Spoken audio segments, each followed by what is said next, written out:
नमस्कार, हमारे चैनल में आपका स्वागत है। मैं हूं रामचंद्र मौर्य। साथियों, धर्मांतरण पर वीडियो बनाने से पहले आपसे हम अपील करते हैं कि हमारे चैनल को सब्सक्राइब कर लीजिए। इससे हमें बड़ी ताकत मिलेगी। सब्सक्राइब के सामने की घंटी को जरूर दबाइए ताकि विश्लेषण वाला वीडियो सबसे पहले आपको मिले।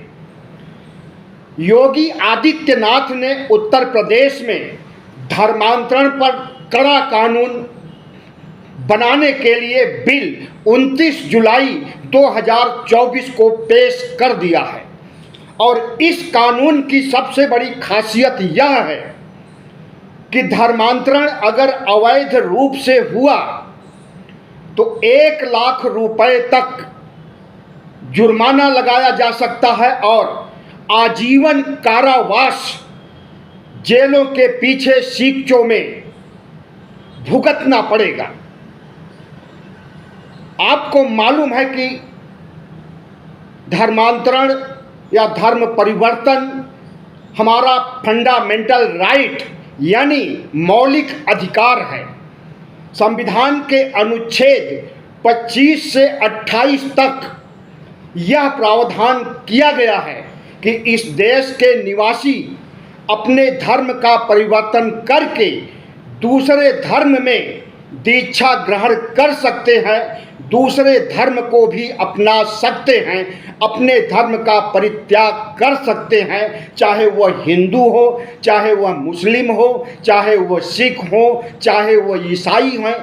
जितने भी धर्म हैं सभी धर्मावलंबी अपने धर्म का परिवर्तन कर सकते हैं अपनी आवश्यकता और श्रद्धा और समय में होते परिवर्तन के अनुसार। लेकिन दूसरा प्रावधान यह भी है कि अगर बलपूर्वक या फिर लाचारी में या फिर विकलांग को या फिर कम बुद्धि के लोगों का धर्मांतरण कराया जाता है तो इसे अपराध माना जाएगा। किसी डर या दबाव, लालच, प्रलोभन, पैसा, धन, प्रॉपर्टी लेकर के कोई धर्म परिवर्तन करता है तो यह अवैध माना जाएगा। उत्तर प्रदेश सरकार इसी का फायदा उठा रही है और पूरे धर्मांतरण को रोकना चाहती है। आपको मालूम है कि दलित और पिछड़े जो कि हिंदू माने जाते हैं, हालांकि वह हिंदू नहीं बल्कि मूल निवासी हैं, संविधान के अनुसार जो कि हिंदू माने जाते हैं, हिंदू धर्मावलंबी माने जाते हैं, तो वे दलित और पिछड़े और आदिवासी बड़े पैमाने पर धर्मांतरण कर रहे हैं और हिंदू से बुद्धिस्ट बन रहे हैं। बाबा साहब डॉक्टर भीमराव अंबेडकर 14 अक्टूबर 1956 को 5 लाख दलित पिछड़े अनुयायियों के साथ धर्मांतरण पहली बार किया था आज़ाद भारत में।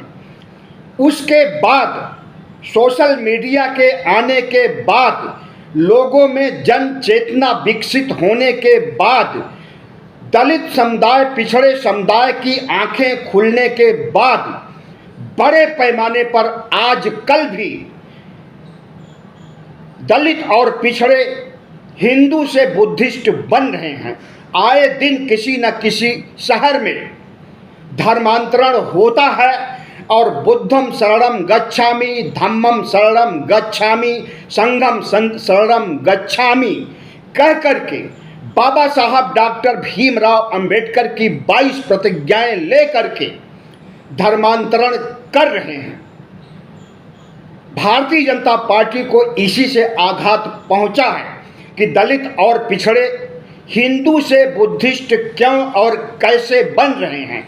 अगर इसी तरह से धर्मांतरण होता रहा तो एक दिन सारे दलित और पिछड़े आदिवासी बुद्धिस्ट बन जाएंगे, हिंदुओं की संख्या घट जाएगी, बौद्धों की संख्या बढ़ जाएगी। इसी बात को लेकर के भगवा पार्टी, जनता पार्टी, आरएसएस में कोहराम मचा हुआ है और धर्मांतरण पर रोक लगाने के लिए आए दिन कानून बनाया जाता है। उत्तर प्रदेश में 2021 में धर्मांतरण के खिलाफ कानून बनाया गया था, जिसमें 1 से 10,000 रुपए तक, दरअसल 3 श्रेणियों में बांटा गया है धर्मांतरण को।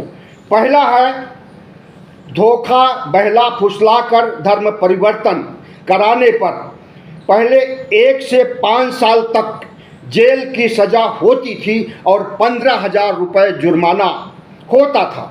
अब यह बढ़ करके 2024 से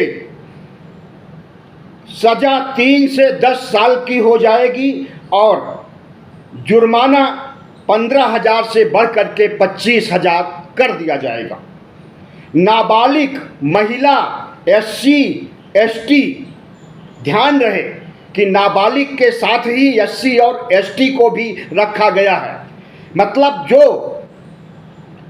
अपराध नाबालिग को धर्मांतरण कराने पर होगा या महिला को धर्मांतरण कराने पर होगा, वही अपराध SC, ST को धर्मांतरण कराने पर माना जाएगा और दंडित किया जाएगा। तो नाबालिग महिला, SC, ST को धर्मांतरण कराने पर पहले 2 से 10 साल तक की सजा दी जाती थी।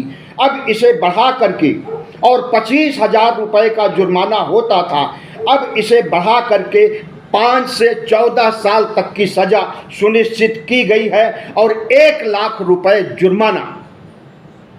अवैध ढंग से सामूहिक धर्म परिवर्तन कराने पर या करने पर पहले 3 से 10 साल की जेल होती थी। अब नए कानून के तहत 1 लाख जुर्माना और 7 से 14 साल की जेल होगी। तो कुल मिलाकर के अगर अवैध धर्मांतरण कराया जाएगा तो 20 साल तक की कैद या फिर इसे आजीवन कारावास के रूप में भी बदला जा सकता है। तो यही परिवर्तन करने के लिए RSS और भारतीय जनता पार्टी ने कमर कसी है। अब इसका कितना विरोध होगा, कितना समर्थन होगा, यह तो कानून बन जाने के बाद पता चलेगा, जब दलित पिछड़ी जातियों को मालूम होगा कि उन्हें बुद्धिस्ट बनने से रोका जा रहा और इसके लिए सरकार रोक रही है। तब निश्चित रूप से भयंकर प्रतिक्रिया हो सकती है, हो सकता है कि जन आंदोलन भी हो। बाबा साहब डॉक्टर भीमराव अंबेडकर ने 14 अक्टूबर 1956 में जब धर्मांतरण किया था और अपने साथ 5 लाख दलित OBC को धर्मांतरण कराया था, उसके बाद से धर्मांतरण की, हिंदू से बुद्धिस्ट बनने की फेहरिस्त कायम हो गई है और आए दिन छोटे या बड़े शहरों में बाबा साहब डॉक्टर भीमराव द्वारा दी गई 22 प्रतिज्ञाएं ग्रहण करके बुद्धम शरणम गच्छामि, संघम शरणम गच्छामि, धम्मम शरणम गच्छामि के गगनचुम्बी बुद्धिस्ट नारे को लगा करके लोग धर्मांतरण कर रहे हैं। इसी से भारतीय जनता पार्टी और RSS की नींद हराम हुई है। तो इस बड़े पैमाने पर होने वाले धर्मांतरण को देखते हुए सख्त कानून बनाए गए हैं। अब यह कानून कितना फलीभूत होंगे और यह कानून किस लिए क्यों बनाए गए हैं, इसका क्या उद्देश्य है, इस पर भी चर्चा करनी जरूरी है। तो जो उत्तर प्रदेश में धर्मांतरण कानून का बिल पेश किया गया है, इसमें नाबालिग, दिव्यांग, मानसिक रूप से दुर्बल व्यक्ति, महिला, SC, ST का धर्म परिवर्तन कराए जाने पर और दोष सिद्ध होने पर कड़े से कड़े दंड का प्रावधान है।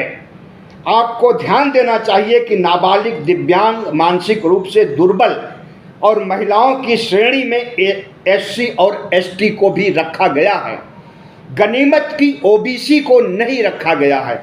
यानी SC, ST अगर अपनी मर्जी से भी धर्मांतरण करेंगे तो यह माना जाएगा कि इन्हें धर्मांतरण कराया जा रहा है प्रलोभन से, पैसे दे करके या भय से, और उन्हें दंडित किया जाएगा।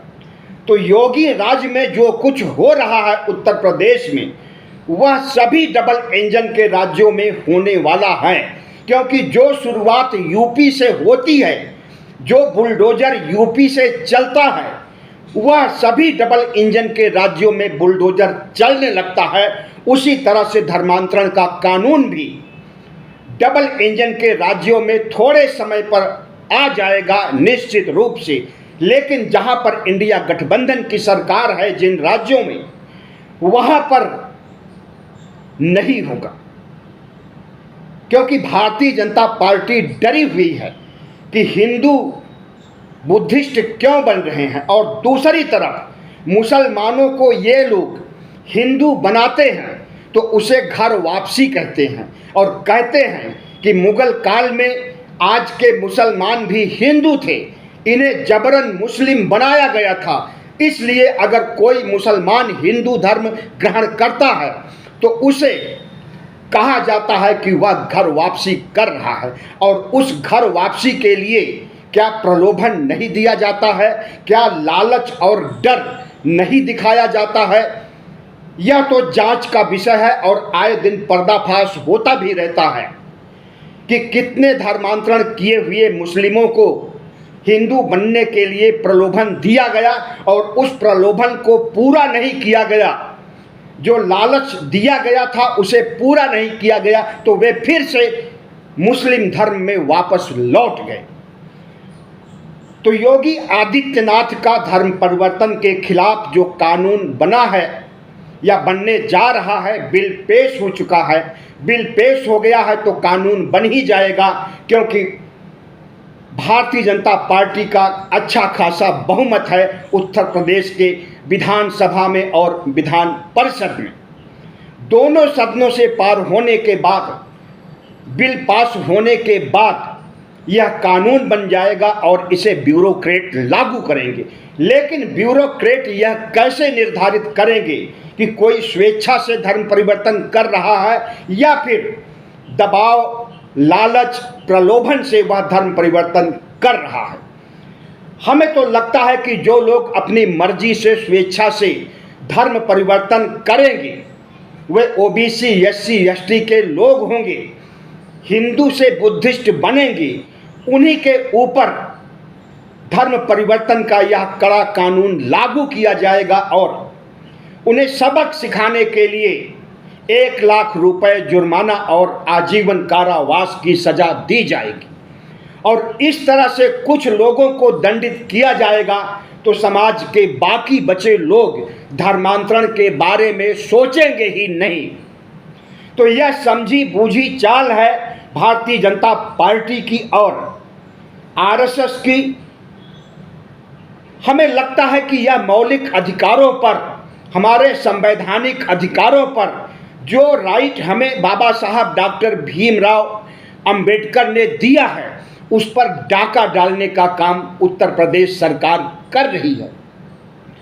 और ऐसे कानूनों को बारीकी से हमें समझना होगा, इसके प्रति संवेदनशील होना होगा, इसकी समीक्षा करनी होगी और ज़रूरत पड़ने पर इसका विरोध भी दर्ज करना होगा। अंत में 3 सवाल जो बहुत वाजिब हैं, और वे सवाल हैं कि धर्म परिवर्तन करने पर क्या हमारे मौलिक अधिकारों का हनन नहीं होगा?